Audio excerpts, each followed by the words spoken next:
سلام، امیر دانایی هستم. به کانال من خوش اومدین. امروز میخوام راجع به سشن پلیر صحبت کنم که اصلا سشن پلیر شغلش چیه، کیه، چیکار میکنه دقیقاً و قراره که این ویدیو 2 تا پارت بشه. من تو این ویدیو بیشتر راجع به حالا یه مقدمه ای از این که چه کاری باید انجام بده و چه اخلاق حرفه‌ای باید داشته باشه در زمینه نوازندگی، یه سری توضیحات کلی رو میدم و میخوام توی ویدیوی بعدی با یه سری از دوستام همکارام اون ویدیو رو بگیرم، حتی سازهای دیگه، که یه ذره بیشتر کلن با این شغل آشنا بشیم.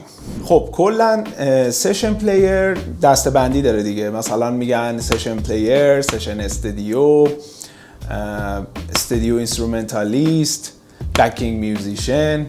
کلا نوازنده‌ای هستش که نوازنده تخصصی استودیو هستش که به صورت کوتاه مدت میره استودیو و برای یه بکینگ ترکی که حالا یه آرتیست در واقع ساخته اون لایناشو اضافه میکنه و طراحی میکنه و در کل خیلی کار جالبیه. مثلا سازو برمیدارین، حالا نوازنده هر سازی میتونه باشه، مثلا ساز گیتار، پیانو، سازهای ذهی، بدونی که خبر داشته باشین میرین استودیو. مثلا ساعت و زمانش هم مشخص نیست که چقدر زمان میبره. ممکنه که شما تو 2 ساعت کارتون تموم شه، ممکنه که خب بیشتر طول بکشه، ولی در کل کوتاه مدته دیگه. یعنی شما توی یه روز در واقع یه قطعه رو تموم میکنین و به این شغل میگن سشن میوزیشن. که حالا این در مورد استودیو خیلی داستاناش متفاوت هستش. خیلی سوالایی که میشه اینه که وقتی میری استودیو پارت میذارن جلوت چجوریه و خیلی هم سوال میکنن راجع به این که اصلا شغل سیفی از لحاظ مالی هست یا نه. من میخوام کلا اینا رو همه رو توضیح بدم که خیلی بیشتر با این شغل آشنا بشین. خب من میخوام که اول یه توضیح کوچیک بدم راجع به این که شما اصلا چجوری وارد این کار میتونین بشین. بیشترین چیزی که حتی اگر توی اینترنت هم سرچ کنین جزء سوالایی هست که چجوری میشه در واقع کار کرد به عنوان سشن، بیشترین چیزی که جواب دادن همون فقط مینویسن سوشال مدیا و فضای پیجتون، که شما اگر توی پیجتون فعال باشین و با یه ریتم منظم ویدیو بذارین از تواناییتون، شک نکنین که یه سری از پرودیوسرها، تنظیم کننده ها، مدیر برنامه ها میان سراغتون و بهتون پیشنهاد میدن برای همکاری و ضبط. اتفاقا برای یه سری از هنرجوی خودم هم اتفاق افتاده که جدیدن افتادن توی بازی ریکورد استودیو، که اونام همینجوری شده. یعنی وقتی میریم پیجشون رو نگاه میکنیم میبینیم که با یه ریتم منظمی یه ویدیو از سبک‌های مختلف نوازندگیشون میذارن و خیلی این قضیه میتونه جلب توجه کنه. یه بخش دیگهش رابط هست. خب شما مثلا با یکی آشنا میشین که کارش تنظیمه، کارش در واقع آهنگسازیه. خب این خیلی میتونه کمک کنه، معرفی میکنه شما رو و همینجوری کار شما شروع میشه. و یه بخشش هم فراخوانه. شما اگر که مثلا پیجای این پرودیوسرها رو در واقع دنبال کنین، هر از گاهی یه فراخوان نوازنده تو هر سازی میذارن، یا فراخوان نوازنده درامز میذارن، کیبورد میذارن، نمیدونم خواننده میذارن، حتی نمیدونم نوازنده گیتار میذارن. و این هم قضیه باز دوباره خیلی قضیه مهمیه و شما میتونین از این طریق فراخوانا وارد این قضیه بشین. مثلا من خودم موقعی که با سیروان آشنا شدم، مثلا همکاری ما از همون فراخوانه شروع شد که یکی از دوستان پست سیروان رو برای من فرستاد که توش فراخوان زده بود. البته ننوشته بود که برای بندشه، زده بود فراخوان جذب نوازنده برای یک پروژه ضبط موزیک. و بعدش هم که دیگه اون اتفاق افتاد که من یه ویدیو فرستادم و همکاری ما از اون موقع شروع شد تا الان. خب در مورد استودیو بگم، شما وقتی میخواین برین استودیو، خب نمیدونین که قراره که با چی روبرو بشین دیگه. یعنی نه موزیکو شنیدین قبلش، نه اصلا میدونین که فضای کار چجوریه. اگر که اون نوازنده‌ای که داره میره استودیو یه سری المانا رو توش ضعیف باشه، خب میتونه به مشکل بخوره. واقعا کار سشن به نظر من اگر از لحاظ اصولی و استاندارد بخواد انجام بشه خیلی کار سختیه و یه نوازنده سشن موظفه که همه چیزها رو تمرین کنه. یعنی فقط توی یک رشته نمیتونه فعالیت داشته باشه.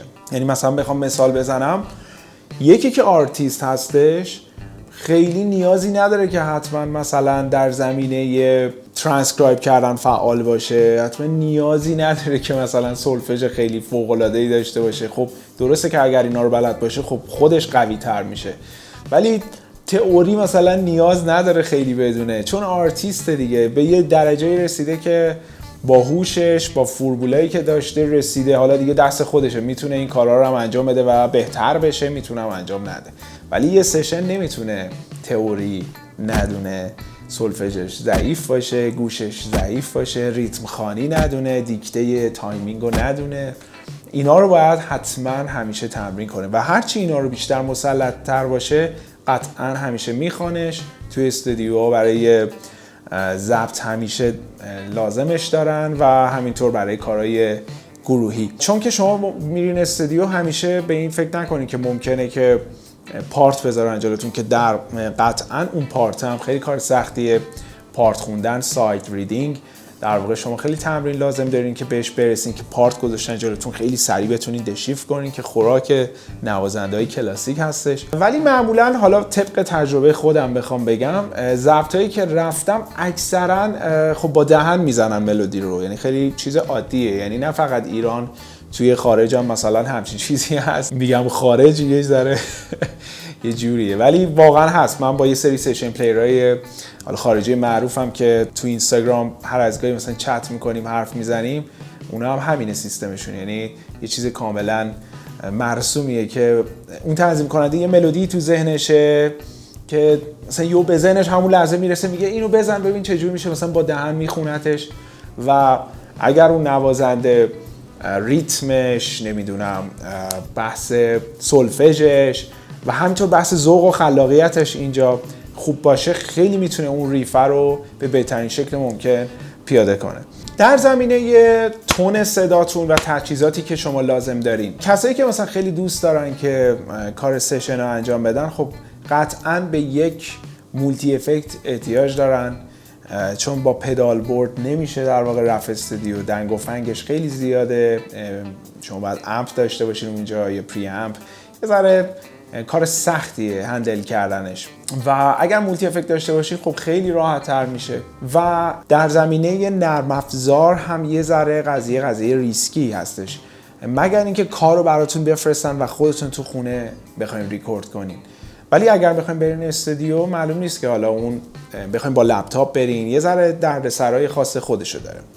و در زمینه گیتارتون هم خیلی اطلاعاتتون رو ببرین بالا. گیتاری که میبرین استودیو، در مورد پیکاپش، مثلا گیتاری که اگر شما میبرین استودیو SSS باشه، سینگل کویل پسیو باشه، خب قطعا با یه نویز و هامی شما طرف هستین و باید یه جوری بتونین کنترلش کنین، حالا با پدال ولوم، با نویز گیت. حواستون باید به این ریزکاری‌ها خیلی باشه. یا مثلا شیلد کردن سازتون خیلی میتونه تاثیر بذاره، یعنی شما این قسمت رو اگر شیلد کنین، اون صداهای اضافی رو میتونین از بین ببرین. و بعضی استودیو هم هستن حالا متاسفانه مشکل ارت دارن، یه سیم 2 سلخت اگر همراهتون باشه، مشکل ارتتون رو به راحتی میتونین حل کنین. و در مورد اکسسوری و تجهیزات همیشه سعی کنین که اضافه‌پاس همراهتون باشه، مثلا فقط با سیمایی که روی گیتارتون هست نرین استودیو، یه بسته سیم آماده داشته باشین که سیمتون یهو پاره شد اونجا بتونین سیمتون رو عوض کنین. یا کابل اضافی، پیک اضافی، و قطعا چند تا پیک با خودتون همراهتون ببرین. همیشه یه دونه پیک هارد فقط همراهتون نباشه، بالاخره شما مجبورین که یه جای ریتم بزنین و این خیلی مهمه که یه پیک سافت هم همیشه همراهتون باشه.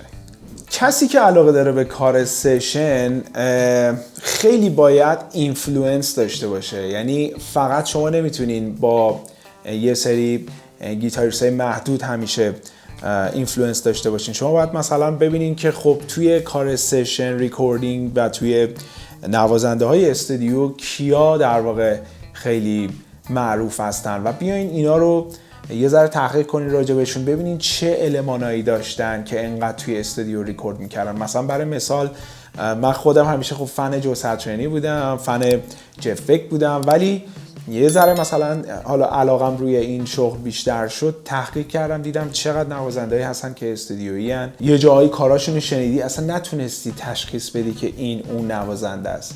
ولی جفک هر جا ساز بزنه شما سریع متوجه میشین که این جفکه، به نظرم جفکه، یعنی یه سیگنیچری توی نوازندگیش هست.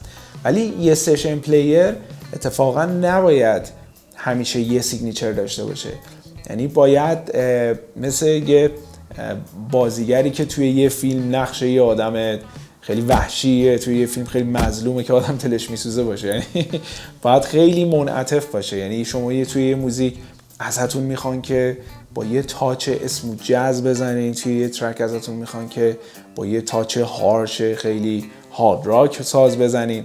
پس اینجا یه نتیجه‌ای که میگیریم اینه که کسایی که مثلا به سشن علاقه دارن باید همه سبکا رو گوش کنن، همه استایلا رو بزنن، همه نوازنده‌ها رو تاچ همه نوازنده‌ها رو یه ذره درآورده باشن که به چه صورتیه. یه همچین نکته‌هایی رو داره. یعنی خیلی‌ها هستن که وارد کار اصلا سشن نمیشن به خاطر اینکه میترسن تاچ اورجینال خودشون رو از دست بدن.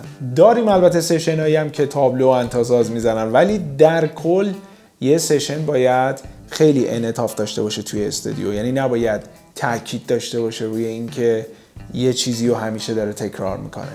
شاید ازش نخوان یه جایی ازش بخوان که با یه افکت دیگه ای ازش بخوان ساز بزنه، با یه تون جدیدی بخواد ساز بزنه. نباید یه چیزی رو هی تکرار کنه. برای همین سعی کنین که اطلاعاتتون رو ببرین بالا و ببینین که اصلا به کار سشن علاقه‌مند هستین یا نه.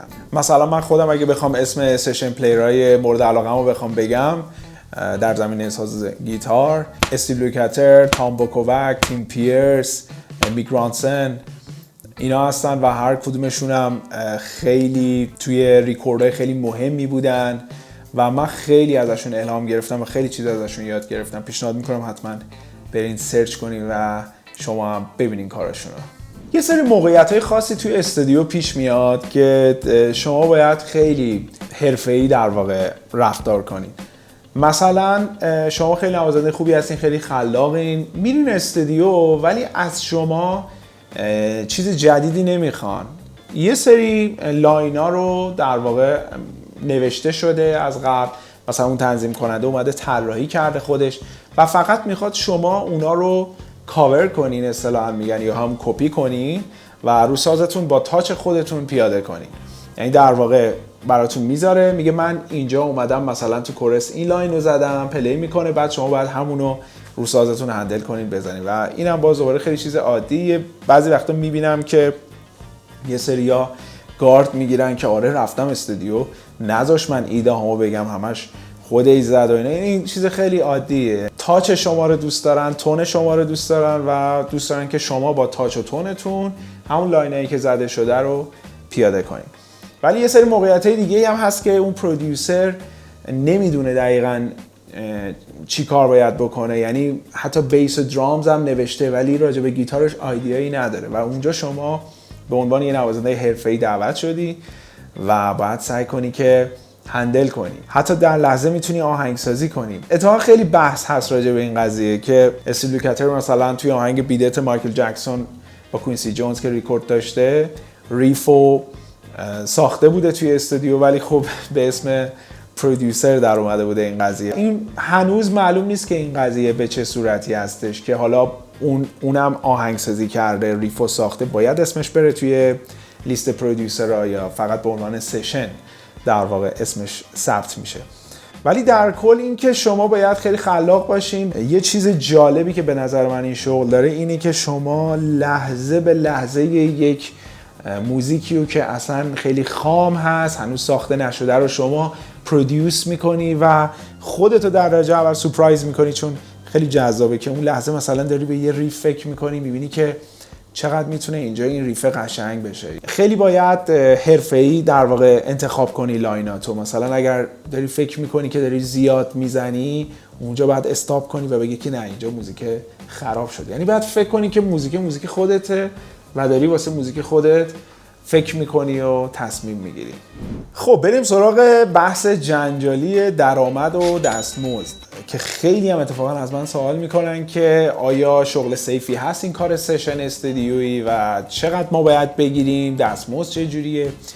این قضیه یه مقدار به نظر من شخصیه، یعنی یه نوازنده‌ای هست که مثلا خب با یه قشری کار میکنه که خیلی مثلا حاضر نیستن هزینه کنن، مثلا خیلی همه چیز بودجه کمیه، خب یه دستمزد میگه به اونا. یکی دیگه هست مثلا حالا میگه نه من چه قشر ضعیف باشن چه قوی باشن من دستمزدم اینه. یعنی یه چیز بحث شخصی هم هست، ولی با یه پرسجو کردن ساده خیلی شما راحت میتونید بفهمید که عرفش حد اکثر یا حداقل تو چه قیمتیه و سقف دستمزد با توجه به رزومه‌ای که دارین و با توجه به توانایی که دارین میتونین دستمزدتون رو انتخاب کنین و بگین که کارتون رو انجام بدین. و در مورد اینکه آیا این شغل درآمد داره یا نه، اگر شما تمام وقت و انرژیتون رو روی این کار بذارین و بیفتین توی بازی ضبط زدن و با یه سری تنظیم کننده های ثابت اگر منظم بخواین کار کنین، اخلاق حرفه‌ای داشته باشین، خوش اخلاق باشین، خوش انرژی باشین، آره چرا که نه، شما در هفته میتونین 2 3 تا 4 تا 5 تا کار ریکورد کنین. دیگه میدونین دیگه ضبط کردن موزیک هم خیلی ربطی به تعطیلات نداره، یعنی اگر یه تعطیلات رسمی باشه، اگر نه غیر رسمی باشه، اگر تعطیلاتی وجود نداشته باشه، شما میتونین این کار ضبطتون رو انجام بدین. کنسرت هستش که یکم مربوط میشه به قضیه تعطیلات و این داستانا. یه چیزی که خیلی در واقع میشه گفتش که کارو راحت میکنه برای سشن پلیرها، چون حالا درسته که میگم یه ذره اولش گفتم که خیلی لازمه شما سولفژ بلد باشین، یه ترینینگ کنین، ترانسکرایب، ساید ریدینگ، ولی اگر یه ذره موزیکای مارکتمون هم گوش کنین میبینین که خب راحت، همش 4 تا آکورده و یه سیکل تکراری مشخصه و فکر نکنین خیلی هم سخته. یعنی اینم گفتم بگم بهتون که خیلی وقتا من ضبطایی که میرم همش یه سری لاینای میوته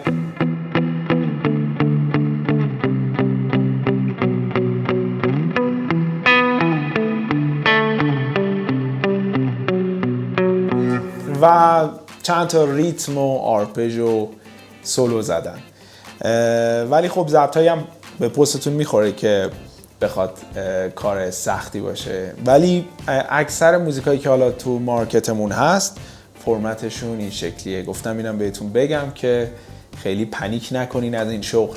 یه چیز دیگه که میخواستم راجع به این شغل بگم توی کار اجرایی هستش، یعنی برای کنسرت ها وقتی شما با یه تیمی قرارداد میبندین، با یه خواننده قرارداد میبندین، اخلاق حرفه‌ای شما خیلی مهمه. آن تایم بودنتون، تمرکزی که سر تمرین باید داشته باشین، تعهد توی تمرین کردن، صدا سازیاتون، اینا خیلی میتونه تاثیر بذاره. یه سری چیزا هستش که من خیلی میبینم و باعث ناراحتی یه سری‌ها میشه، باعث دلخوری یه سری‌ها میشه، میان با من در دل میکنن، صحبت میکنن و اینا. این که اگر میخواین که توی کارتون لذت ببرین و همیشه پیشرفت کنین و درگیر حاشیه و تنش نشین، به نظر من خیلی قضیه رو همیشه شخصی نکنین و توقعاتون هم یه ذره بیارین پایین. چون من بعضیا رو میبینم که وقتی وارد یه بندی میشن یه حسی شبیه ممبر بند دارن، یعنی حس میکنن که انگار یک بندی مثل متالیکا یا مثلا کولدپلی هستش و همه چیز مساویه، ولی سشن اینجوری نیست. واقعا سشن شما عضوی از یک مجموعه خیلی بزرگ هستین، باید کارتون رو به بهترین شکل انجام بدین. مثلا یه مثال خیلی کوچیک بزنم که خیلی وقتا هم میبینم که راجبش صحبت میشه و نوازنده‌های دیگه میان یه ذره شاکیان از این قضیه. شما مثلا توی کنسرتی خیلی جلو هستین، خیلی نور روتونه، خیلی درخشان، همه چی رو شما خیلی فوکوسه، خیلی مشخصه همه چیز. یه اجرای دیگه اصلا مشخص نیستین شما، مثلا ممکنه حتی سیلویت باشین رو استیج، حتی خیلی اون ته باشین، حتی بک استیج باشین، حتی رو استیج نباشین شما و یه سری آدمای دیگه رو استیج جای شما رو گرفته باشن. اینو میخوام بگم که هر آرتیستی یه اتاق فکری داره، یه سری مشاور داره که میشینن برای هر کنسرتشون یه سری تصمیم میگیرن، یه سری فکر میکنن، ایده پردازی میکنن که برای این کنسرت چیکار باید انجام بدن که یه کار جدیدی باشه. ممکنه این تصمیمایی که این وسط گرفته میشه یه سریاش به نفع نوازنده‌های روی استیج باشه، یه سریاش به ضرر باشه. یعنی میخوام بگم قضیه رو شخصی نکنین، اینا همه تصمیمای بزرگی هستن که به نفع اون مجموعه هستش. این که میگم مثلا شما ممکنه سیلوئت باشین، ممکنه طراحی شده باشه این قضیه و به نفع اون استیج. یعنی وقتی یکی میاد کنسرت رو میبینه لذت میبره از اون اجرا، چون اگر بخواد همه چیز همیشه تکراری باشه ممکنه که برای اون مخاطبی هم که داره میبینه یه ذره خسته کننده بشه. و حتی مثلا سازبندی ها عوض بشن. ممکنه شما توی حالا تو اون بندی که دارین ساز میزنین یه سری لاینا عوض بشه، دیگه شما اون لاینی که داشتین همیشه سولو میزدین رو ازتون بگیرن بدن به یه نوازنده یه ساز دیگه ای، نمیدونم ساکسیفون بزنه، ترومپت بزنه، پیانو بزنه، تنظیم یهو عوض بشه. همه اینا خیلی لازمه اینه که شما فقط به اون تصمیم احترام بذارین و شک نکنین که هیچ اتفاق شخصی نیفتاده که مثلا قضیه بخواد شخصی شده باشه. چون اینم خیلی من میبینم که رو مخ یه سریا میره. گفتم بگم که این قضیه هم وجود داره، یعنی با قضیه یه ممبر بند خیلی فرق میکنه، چون اونجا یه تصمیمی هن که مثلا 5 نفرن عضو بندن با هم جلسه میذارن، اون نظر بالاخره یکی نظرش تایید میشه با هم نظریه هم دیگه، ولی سشن قضیهش یه ذره متفاوت تره. خب امیدوارم که از ویدیو لذت برده باشین، حوصلتون سر نرفته باشه و همونطور که اول ویدیو هم گفتم این ویدیو قراره که پارت 2 داشته باشه.